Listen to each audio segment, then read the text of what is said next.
안녕하십니까. 중남미 시장 진출 기업을 위한 중남미 지역 ESG 동행 기업화 향후 대응 방안을 발표하게 된 한국외대 중남미연구소 하상섭 교수입니다.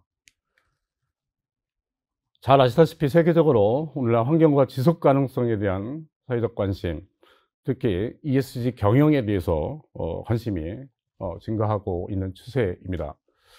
기업들의 재무적 요소가 아닌 환경이라든지 사회적 책임, 윤리적 가치에 관심을 둔 새로운 ESG 투자에 대한 관심들이 증가하고 있는 것입니다.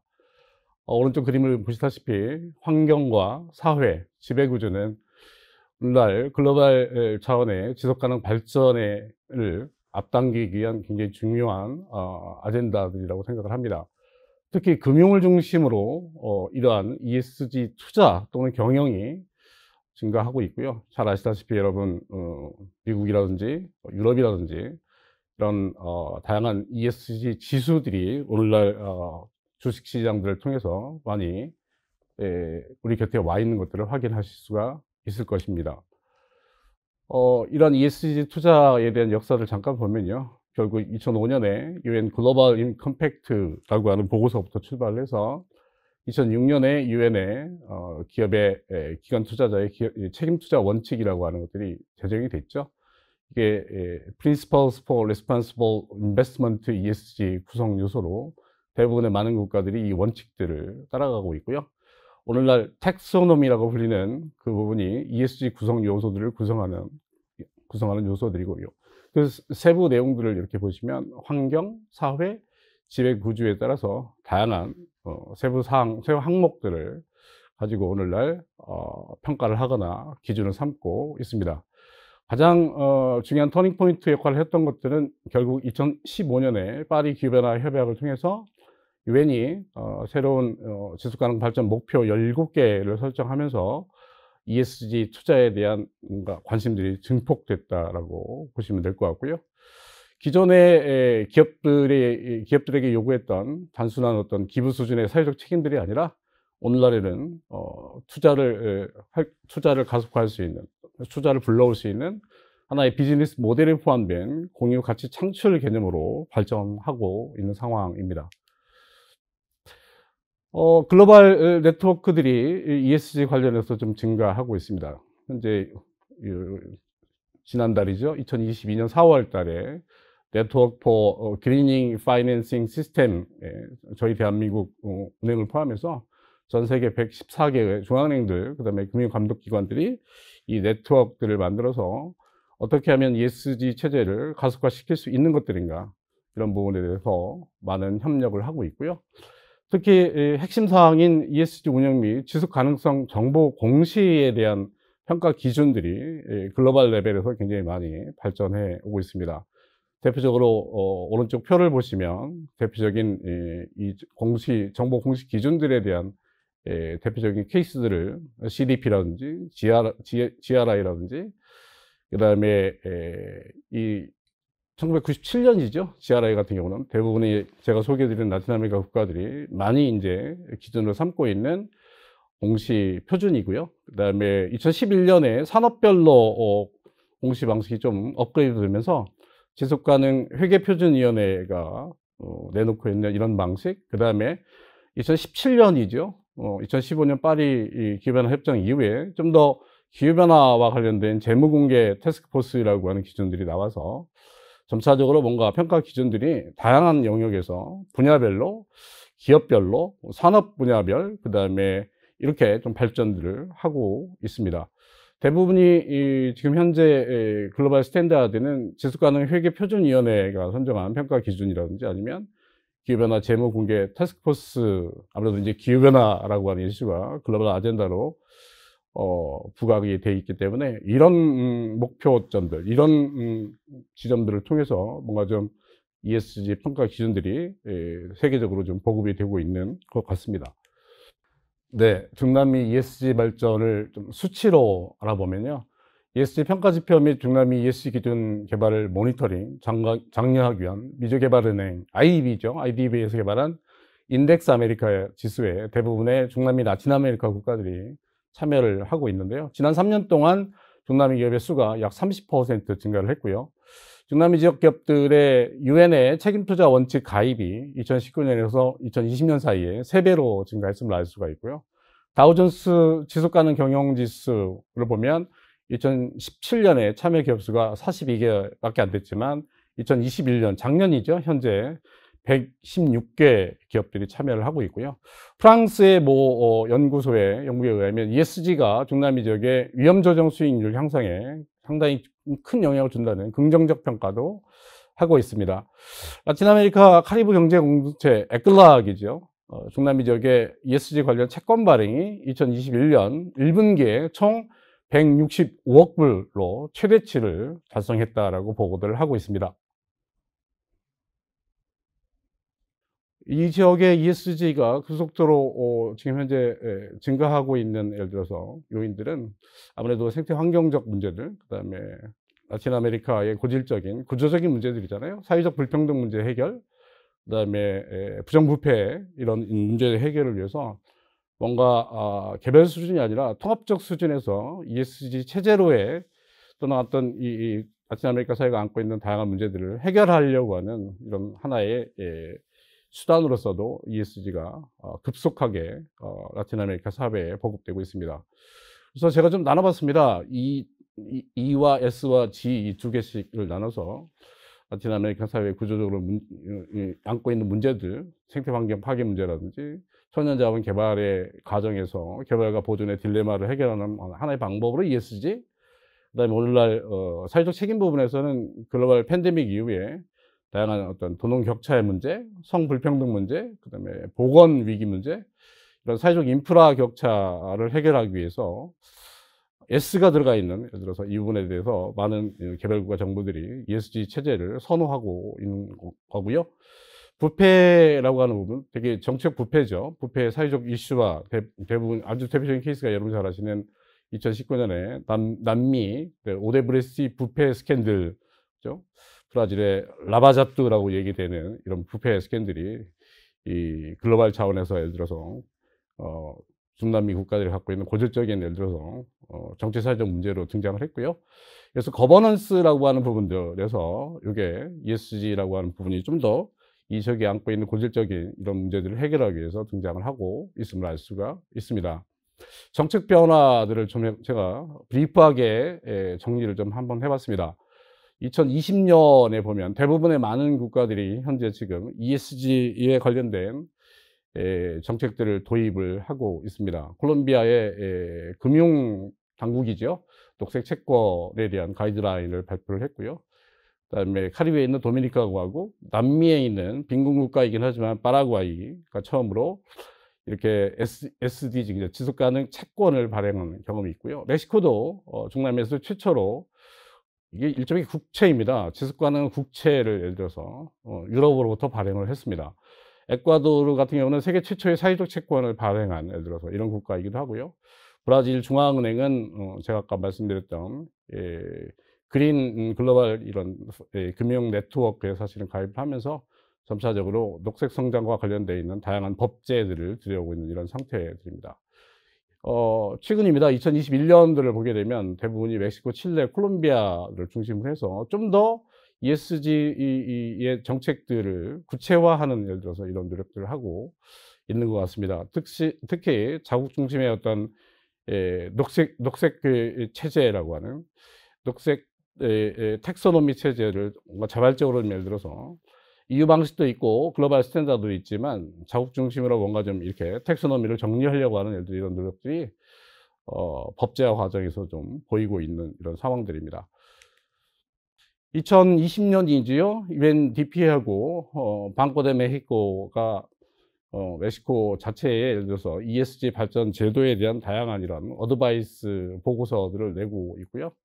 그래서 점차적으로 향후에 비단 멕시코뿐만 아니라 다양한 라틴 아메리카 국가들이 ESG 체제로 넘어가기 위한 어떤 것들이 필요한 것들인가에 대해서 정책 보고서들이 이렇게 나와 있고요. 녹색 지속 가능한 활동에 대한 국가 분류 체계 정의 확립이 필요하다라든지 특히 오늘날 글로벌 아젠다인 기후위험 모니터링 및 관리를 위한 금융 분야 이해 당사자들 간의 명확한 기준이나 일정들이 통일돼야 되는 문제, 기업 지배구조 방식 전환에 대한 제도 개선 문제, 기업의 발전 전략에 환경과 기후 관련 요소를 통합하는 말 그대로 E와 S와 G가 서로 분리되어서 예를 들어서 관리되거나 규제되는 것들이 아니라 향후에 좀 더 E와 S와 G를 통합적으로 관리하는 제도와 또는 법제의 예를 들어서 개선 이런 것들이 미래의 중남미, 멕시코를 포함한 중남미 지역에서의 ESG 체제 전환에 필요하다라고 하는 제안들을 하고 있습니다. 말씀드렸다시피 E와 S와 G는 따로 개별적으로 분리되어서 요새 규제되거나 예를 들어서 관리되고 있는 이런 입장입니다.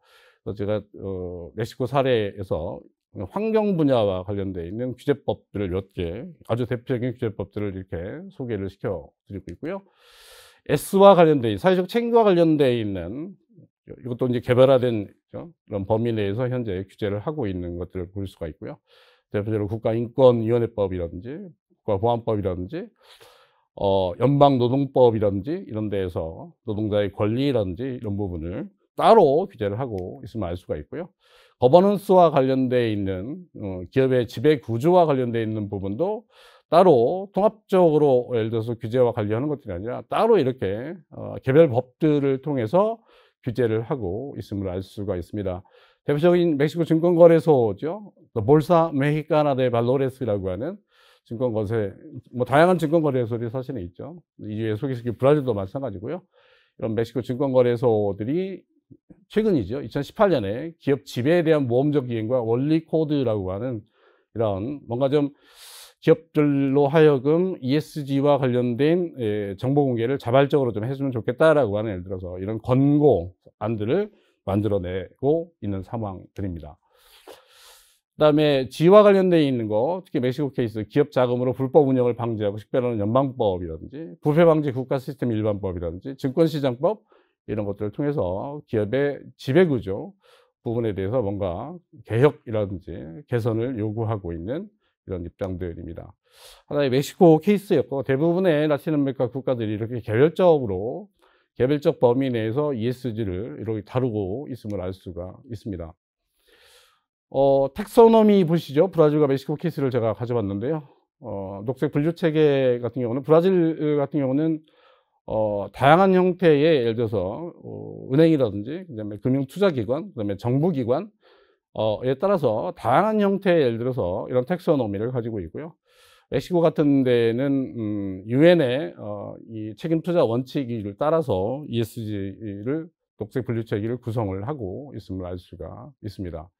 그래서 국제 표준을 따라가는 국가들도 있고요. 자발적으로 자국이 갖고 있는 어떤 금융 시장에 대한 예를 들어서 다양성들을 존중해주면서 정부 부처 따로 예를 들어서 그다음에 은행권 따로 예를 들어서 협회 따로 이런 다양한 녹색 분류 체제를 권고하고 있는 아직은 통합되어 있지 않은 예를 들어서 이런 성격들을 우리가 특징들을 볼 수가 있습니다. 현재 멕시코 케이스죠. 이 책임투자 원칙에 사인해서 이런 국제 표준들을 따라가고 있는 몇몇 대표적인 기업들을 갖다가 이렇게 소개를 드리고 있습니다. 중요하죠. 우리가 봐야 되는 비재무 정보보고 지침이라고 하는 부분들 멕시코 같은 경우는 어떻게 하고 있는 것들인지 공기업은 사실은 이게 의무적으로 현재 ESG 관련한 정보들은 의무적으로 사실은 공개를 해야 됩니다. 그렇지만 이 사기업들 입장에서는 현재 강하게 규제를 하고 있지 않습니다. 의무사항이 아니라는 것들이죠. 그래서 기업의 활동에 대한 환경 영향 평가라든지 인권 침해 같은 경우 그다음에 이런 성과들을 공개해야 되는 법적 의무는 아직 제도화되어 있지 않았다라고 보시면 될 것 같고요. 하지만 이런 상장된 멕시코 증권거래소에 상장된 이런 기업들에게는 이런 강제적 규칙은 아니지만 이런 투자를 받기를 원하는 다양한 기업들에게는 자발적으로 이런 어떤 ESG 관련된 비재무 정보 공개를 좀 하도록 요구를 하고 있고요. 대부분의 기준들이 많은 평가 기준들 또는 있지만 브라질이라든지 멕시코는 이 GRI죠, 그죠? 글로벌 리포팅 이니시에이티브라고 하는 이 기준들을 많이 활용해서 ESG에 대한 연례 보고서들을 이렇게 만들고 있음을 알 수가 있습니다.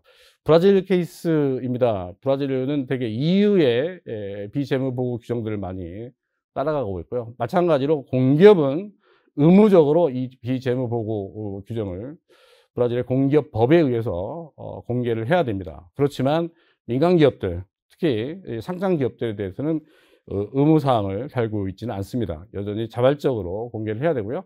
자발적 공개를 통해서 좀 더 ESG 경영을 하고 있다라고 하는 것들을 보여줌으로 인해서 좀 더 많은, 예를 들어서 증권사로부터 예를 들어서 투자를 받을 수 있는 이런 조건들로 움직여가고 있습니다. 그다음에 브라질의 이 지속가능 금융 공시 규정들을 보시면요, 말씀드렸다시피 공기업들은 되게 의무 공개를 해야 되고요. 그다음에 이 브라질의 이 증권거래소죠, B3 상장 기업들 입장에서는 아까 말씀드린 그리 수준에 의해서 또는 SASB라고 하는 이것도 이제 평가 기준이죠. 어떻게 보면 지속 가능 예를 들어서 회계와 관련된, 예를 들어 이 재무죠, 이런 부분도 이런 규정에 따라서 현재 브라질도 지속 가능 금융 공시들을 이렇게 공기업과 민간 기업들을 좀 나눠서 예를 들어서 이렇게 관리를 하고 있음을 알 수가 있습니다. 자, 공급망 실사 제도가 오늘날 또 핫 이슈입니다. 유럽이라든지 좀 더 이 부분이 더 강화될 거라고 사실은 모두가 염려들을 하고 있습니다. 공급망 실사 제도는 여러분 아시다시피 이 거버넌스 측면에서 노동과 관련된 인권 침해 문제, 그다음에 기업 당사자뿐만 아니라 기업이 예를 들어서 연계를 맺고 있는 다양한 공급망 시스템 내에서의 어떤 인권 침해라든지 노동 침해 문제, 이런 문제를 엄격하게 규제하겠다라고 얘기를 했고요. 대표적으로 독일이 EU 내에서도 이런 공급망법이라고 하는 Supply Chain Act라고 하는 것들을 제정해서 기업의 규모가 오늘날 되게 이제 많이 낮아지고 있죠. 2023년 이 기업의 인구수가 노동수가 한 3,000명이 넘어간 직원을 고용한 600개 정도의 이런 기업들, 그다음에 2024년에는 1,000명이 넘어가는, 예를 들어서 이런 기업들, 그 다음에 점차적으로 이제 중소기업 레벨로 내려오면 500명 이상을 고용하고 있는 기업 수준으로 이런 공급망 실사 제도들이 사실은 확대될 것이다라고 얘기를 하고 있고요. 공급망 실사 제도가 갖고 있는 것들은 결국은 국제인권법이라고 하는 기준을 갖고 다국적 기업들, 그 다음에 국내 대기업들이 그동안 등한시했던, 예를 들어서 노동자들의 인권 문제라든지, 그 다음에 각자의 이 체인, 공급망 레벨에서 예를 들어서 연계되어 있는 다양한 기업들에 대해서 이런 문제를 갖다가, 특히 인권 문제를 잘 살펴봐야 된다라고 하는 의미에서 이 부분이 좀 핫하게 강화되고 있는 것들입니다. 이제 책임이 있는 비즈니스 행동, 이런 개념들이 사실은 공급망 실사 제도를 가속화시키는 이런 움직임으로 보여지고 있고요. 이게 다행인지 불행인지는 모르겠습니다. 멕시코 ESG 공급망 실사 제도가 현재 2019년에 기업 책임 및 기업 실사에 관한 일반 법이죠. 이 제도가 지금 현재 멕시코 의회에 계류 중에 있습니다. 이게 조만간 의회를 통과하게 되면 이게 굉장히 많은 파급 효과들이 사실은 있을 텐데요. 2020년 현재 멕시코 상원 의원이 제출한 인권과 기업 책임 및 실사에 관한 법률안이라고 하는 것들이 현재 계류 중이고 논의 중에 있습니다. 만약 이 법안이 통과된다면 라틴 아메리카에서는, 중남미에서는 처음으로 이런 공급망 실사 제도를 제도화한 또는 규제법으로 만든 첫 번째 법률이 될 것이다라고 하는, 예를 들어서 이런 얘기들이 나오고 있고요. 오른쪽은 현재 스페인어로 지금 제한되고 있는 법률안이 멕시코 국회에서 현재 계류 중에 있다라고 하는 말씀을 드리고요. 브라질 같은 경우는 마찬가지입니다. 브라질도 멕시코처럼 공급망 실사 제도에 대한 법제화는 없고요. 기업이 자율적으로 공급망에 대한 실사를 진행할 수가 있습니다. 자, 문제는 세계 최대 농축산물 수출국인 브라질이 전 세계로부터 이런 공급망 실사 제도의 구축을 빨리 제도화하라라고 하는 압력들을 받고 있다라고 하는 것들입니다. 여러분 잘 아시다시피 미국 시장뿐만 아니라 현재 이 공급망 위기죠. 오늘날 인플레이션의 원인이기도 되기도 하고요. 다양한 소고기라든지 커피, 오렌지 주스, 닭고기, 대두, 사탕수수, 이 어마무시한 농축산물의 주요 공급원이 되고 있는 브라질이 이런 공급망 실사 제도를 빨리 제도화하라고 하는 EU라든지 미국이라든지 또는 국제기구들로부터 이렇게 압력을 받고 있는 상태입니다. 그렇지만 현실적으로 보면 이런 노예 노동의 경우에 투명성을 담보할 수 있는 국가의 주요 메커니즘인 이 더티 리스트 같은 경우, 특히 노동자들 착취가 심한 브라질의 농업 부분, 토목건설 등 문제가 좀 심각합니다. 대표적으로 이런 문제가 해결되지 않는 사례들을 잘 보시면 브라질 현 보수 우파 정부인 보소나루 대통령 같은 경우는 취임하자마자 노동부를 폐지를 해버렸죠. 그래서 관련된 어떤 노동인권 부분에 대한 업무들이라든지 인적자원 관리들을 다른 부처, 예를 들어서 경제부라든지 가족여성부에다가 재분배를 해버려서 비판을 많이 받은 적이 있습니다. 그래서 현대판 노예제도를 없애려던 이런 브라질의 이 정부 정책의 연속성이라든지 일관성에 큰 타격을 입었다라고 많은 ESG 전문가들이 비판들을 하고 있는 상황입니다. 브라질이 현대판 노예 제도를 근절하기 위한 법률의 필요성을 인정은 하지만 아직까지는 이런 공급망의 투명성, 실사 의무를 규정하는 법률의 제정을 전혀 고려하지 않고 있다라고 하는 게 문제입니다. 그래서 EU라든지 다른 국가들, 특히 우리나라 같은 경우는 현재 한 메르코스르 FTA 같은 경우 지금 협상 테이블에 앉아 있지만 이 분야에서 사실은 뭔가 협상 테이블에서 두 양측이 해결할 수 없는 또는 갈등 관계로 예를 들어서 남아있을 수밖에 없어서 굉장히 큰 난제이다라고 하는 것들이고요. 그래서 표면적으로 FTA라고 하는 협상이 그 뒤에는 사실은 그런 ESG 체제로의 전환을 어떻게 가속화하고 어떻게 예를 들어서 끌어갈 것인가라고 하는 이슈가 그 뒤에 있다라고 하는 것들을 우리가 고려를 해야 될 것 같습니다. 중남미 진출 기업들에 대한 대응입니다. 법제화 동향들을 관찰을 면밀히 해야 될 것 같습니다. 특히 ESG 관련된 전문가들을 사실은 배치를 해야 되고요. ESG 제도가는 기업 정보관리부서들을 갖다가 마련들을 사실은 해야 될 것 같고, 어느 국가가 다양한 국제신용평가사들의 ESG 평가 기준에 맞추어서 ESG 체제를 적응하고 운영하는지 면밀한 연구를 또 동시에 필요할 것 같습니다. 본사가 한국들이 있겠지만, 특히 대표적으로 지금 ESG를 끌고 가고 있는 칠레, 브라질, 멕시코, 이런데 지금 파견 나가 있는 또는 현지 법인 자체는 사실은 중남미 국가들이 현재 지금 체제 전환하고 있는 ESG 경영들에 대해서 현지 법인 자체에서 이것들을 따라가 줘야 되는, 예를 들어서 필요가 있을 것 같고요. 한국도 현재 많은 예를 들어서 ESG 체제 전환을 위해서 가이드라인이 만들어지고 있고 새로운 투자 방식에 대해서 홍보가 되고 있고 점차적으로 E와 S와 G를 통합하려고 하는 예를 들어서 이런 움직임도 나오고 있지만 라틴 아메리카, 중남미에 비해서는 약간 제도나 법제화들은 사실 조금씩 느려진다고 저는 좀 판단을 하고요. 오히려 중남미 지역에서 우리가 중남미 지역의 어떤 이런 움직임들을 좀 보고 동시에 기업들이 사실은 현지에서 적응도 해야 되겠지만 이런 중남미 움직임들을 우리가 좀 면밀히 배우면서 글로벌 스탠다드에 맞는, 예를 들어서 뭐 반면교사까지는 아니더라도 중남미 시장의 움직임들을 쳐다보면서 우리도 자체적으로 마지막 제가 KESG 경영 방식에 대한 개발 필요성들을 언급을 좀 해놨는데요. 이런 부분에 대해서 좀 인식의 전환들이 사실은 필요할 것 같습니다. 네, 시사점입니다. 중남미 ESG 발전 특징 및 한계들을 결론을 좀 지어보면요. 중남미 ESG 체제는 시장과 기업을 중심으로 현재 진화 발전 중에 있다라고 보시면 될 것 같고요. 대부분의 어떤 ESG 관련된 특히 지속가능 금융 정보 같은 경우는 기업들이 자발적으로 현재 보고를 하고 있고요. 민간 기업뿐만 아니라 정부도 ESG 관련해서 지속가능 채권을 발행한다든지 정부도 굉장히 중요한 주체가 됐다라고 말씀을 드리고 싶고요. 특히 ESG는 이 멕시코나 브라질의 증권거래소, 특히 투자 시장들을 통해서 굉장히 발전들을 하고 있습니다. 다만 이 제도와 법적 문제, 특히 규제와 관리에 관한 이런 발전 정도를 보게 되면 EU라든지 다른 대륙에 비해서 이것들은 상당히 좀 늦어지고 있는, 예를 들어서 이런 것들을 볼 수가 있고요.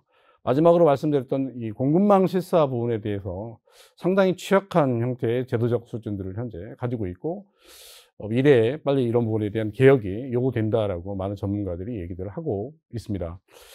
칠레 산티아고 증권거래소 같은 경우요, 지금 현재 ESG 지표에 공급망 전체의 아동노동 및 강제노동 금지를 언급하는 등 공급망 실사 제도에 대해서 굉장히 중요성들을 부과하고 있는 상태입니다. 미래에 이런 그 공급망 실사 제도에 대한, 특히 이 인권과 관련되어 있는, 노동인권과 관련된 문제에서 더 많은, 예를 들어서 개혁들이 요구될 것 같습니다. 마지막입니다. 그린와싱 문제는 결국 ESG의 양면에 서 있는, 예를 들어서 문제들입니다. 그 ESG 정보, 공개된 정보 보고서들에 대한 어떤 데이터의 신뢰성 문제, 그 다음에 제3자, 제2자, 제3자가 예를 들어서 좀 더 평가를 더 해서 신뢰성을 확보해야 되는 문제, 이런 문제들이 해결이 되지 않는다면 끊임없이 공개되고 있는 정보들이 그린와싱일 수 있다라고 하는 의구심들을 가질 수밖에 없어서, 이런 문제를 좀 더 포괄적으로 또는 통합적으로 어떻게 제도화하고 규제와 관리, 좀 더 상세한 규제와 관리 체제를 만들어 갈 것인지가 향후에 ESG 체제의 전환에 굉장히 중요한 과제라고 생각을 하고 있습니다. 비단위는 중남미뿐만 아니라 대한민국도 마찬가지라고 생각을 합니다. 수고하셨습니다.